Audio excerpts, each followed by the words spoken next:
Beleza, aula passada nós terminamos aqui, fizemos isso, e hoje nós vamos estudar algumas equações um pouco mais elaboradas, tá? A gente vai colocar integrais, derivadas, somatórios, matrizes, vetores, tudo que vai aparecer no curso, a gente vai tentar trabalhar aqui agora. E aí a gente vai precisar conhecer um pacote novo, ó. Peguei todo o texto da aula passada, coloquei aqui na seção 2 e o meu arquivo principal já está mais limpo, beleza? Primeira parte da aula de equações, essa daqui é a aula de ontem, de agora há pouco, né? E agora vamos para a terceira. Aqui, eu vou primeiro fazer ela normal, que a gente já sabe, e depois eu vou mostrar um pacote muito útil para fazer esse tipo de conta. Então, vamos começar. Está disponível aí em algum lugar dessa descrição, você tenta fazer sozinho, ou então pausa o vídeo para me acompanhar. Partiu! Ó, integral tem esse símbolo int de integral, e aí tem algo escrito embaixo e em cima. Como sempre, o que é embaixo vai com underline e o que é em cima vai com o chapéuzinho.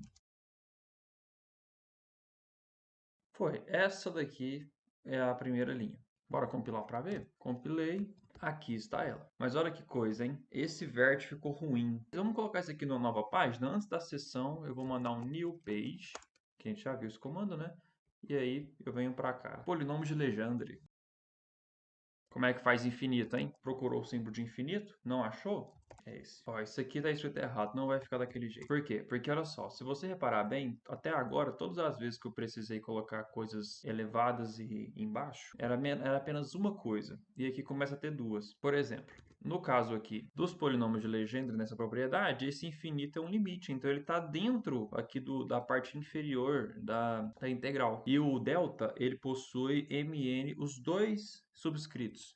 Se eu simplesmente colocar aqui underline, ele vai entender que só o próximo caractere está embaixo. Então, eu vou usar chaves para delimitar todo o objeto que vai ficar subscrito. Tá? E o mesmo vai valer para o limite inferior aqui da integral. Aquelas situações em que o que estiver em cima e o que estiver embaixo for um caractere só, não precisa fazer isso não. Mas delimite com chave sempre que houver mais de um.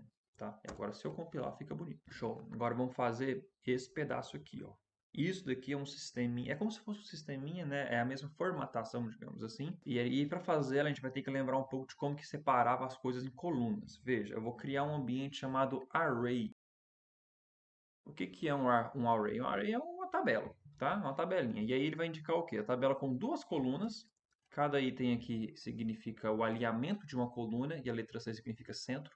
Então, eu vou fazer aqui uma organização de informações em tabelas, no formato de matriz, por exemplo, e aí com duas colunas. Então, cada coluna vai estar centralizada, no caso. E você já conhece que separa as colunas, né, igualzinho nas equações alinhadas. E aí, do lado, se você olhar aqui, ó, do lado esquerdo eu vou colocar 1 e vírgula, e do lado esquerdo na linha de baixo, 0 e vírgula. Então, vamos aqui, ó, 1 e vírgula, 0 e vírgula. Ele já preencheu com o barra barra que eu vou precisar para quebrar a linha, lembra? E aqui eu coloco o que está lá escrito. Se m igual a n, se m é diferente de n. Ó, antes de compilar, vai dar certo? Não vai. Por quê? Porque o C não está informando que é um texto. Eu tenho que falar que é um texto. Então, text, SE. E é sempre bom dar um espacinho. Agora ficou legal. Falta o quê? Falta as chaves, né? E isso eu sei fazer. Left, chave. Se para fazer parênteses era left parênteses e para fazer colchete era left colchete, chaves é left chaves. Não, porque chave no código ela tem uma função que participa dos comandos. Para indicar que aqui é um caractere que você vai usar para ser uma chave, você tem que pôr uma barra. E aí agora sim ficou uma abertura de chaves. Só que não tem fechamento de chaves. E ele está me dando um erro porque ele quer que eu feche aqui com right, não chave sozinha, e sim barra chaves, porque a chaves é o caractere meio particular. E aí tudo bem, só que não é isso que eu quero, então eu troco por um ponto.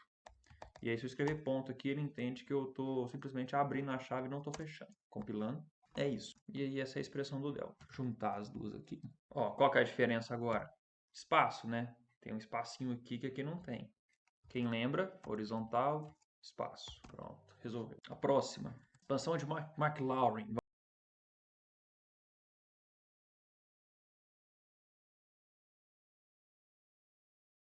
Vamos lá, tem um somatório, hein?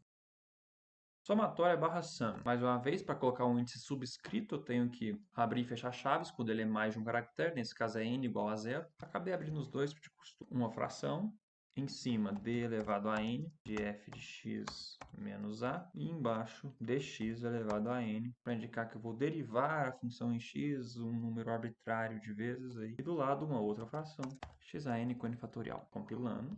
Ficou igual? Ficou bom.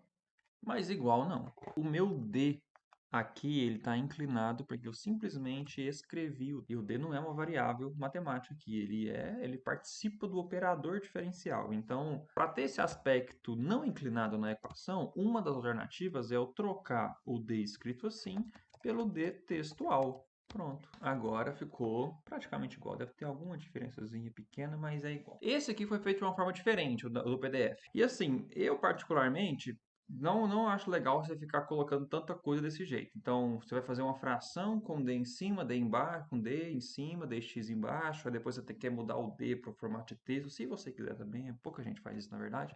Mas vamos ver um pacote que é feito especialmente para esse tipo de coisa em equações mais carregadas assim. Abre o Google aqui e escreve Physics Package. E aí você vai no site da CETAM, que está aqui do lado, e tem aqui a documentação do pacote, que tem o nome de física.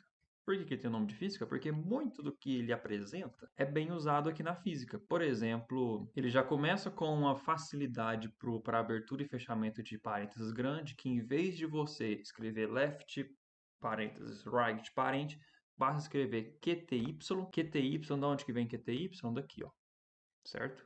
E aí você escreve esse comando aqui, e nesse caso específico, esse quadrado azul significa o que você vai escrever aí dentro, sabe? É uma coisa coringa, você escreve o que quiser nesse lugar do quadrado. E aí esse quadrado aqui não está sendo muito explícito não, mas ele vem aqui depois de grande. Se quisesse escrever uma fração aqui dentro, você escrevia barra frac aqui depois de grande. Por coincidência tem grande em português, né? Deve ter um outro significado, na verdade.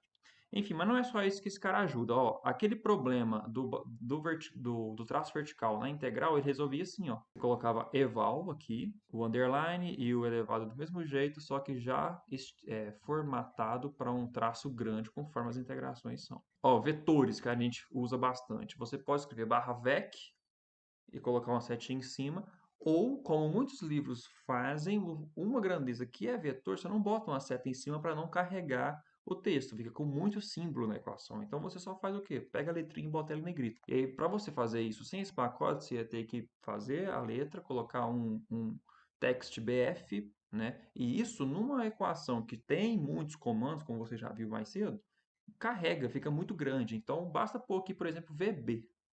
Entendeu? VB é um vetor em negrito. E tem várias alternativas. Ó. Você pode colocar essa letra A inclinado, aí você bota um asterisco depois do VB. Você pode colocar a setinha que, se você quiser, mantendo ele em negrito, então fica VA agora. Perfeito? Os versores unitários, em vez de ser o HAT, que você ainda deve colocar em negrito se você quiser, e isso é comum acontecer. O livro do Griffiths é todo assim. Basta usar o VU. A anotação fica mais fácil. Olha para você ver, ó, gradiente, produtos escalares e produtos vetoriais, entendeu? Justamente com o div e o curl que já vem nos livros com essa escrita, né? Então é muito intuitivo você escrever. Se você não usasse esse comando, você tinha que escrever barra nabla, que é esse símbolo aqui. Se você procurar no overleaf ou naquele PDF, vai estar dizendo que esse triângulo invertido chama-se nabla. Aí fica barra nabla, barra times, para aparecer o x, e só depois você escreve o que você quer. Aqui é barra curl, que já sai os dois juntos. Inclusive, se você quiser fazer esse cara dentro de um parênteses, que nós vamos usar muito aqui, ó. Essa equação seria nabla, barra times, barra left, parênteses, barra nabla, barra times, b, isso em text bf. Aí você fecha o parênteses com outro barra right. Então é um comando desse tamanho. Aqui fica mais fácil, né? Bastou você escrever o barra curl e o VB desse vetorzinho aqui, que ele já preenche com o x e com os parênteses.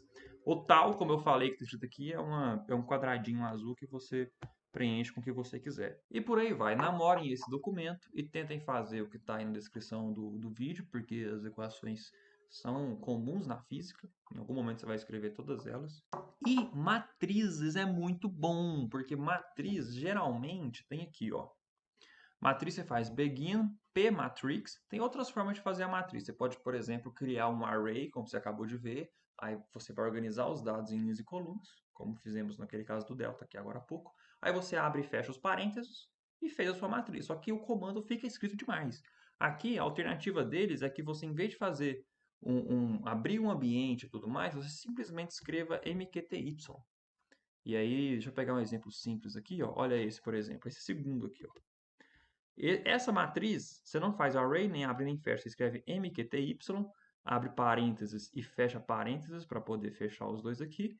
E o que você já conhece, A e B separados por coluna. Então, vem para cá, A e B separados A e B separados por coluna. Quebra a linha com barra barra e C e D separados por coluna.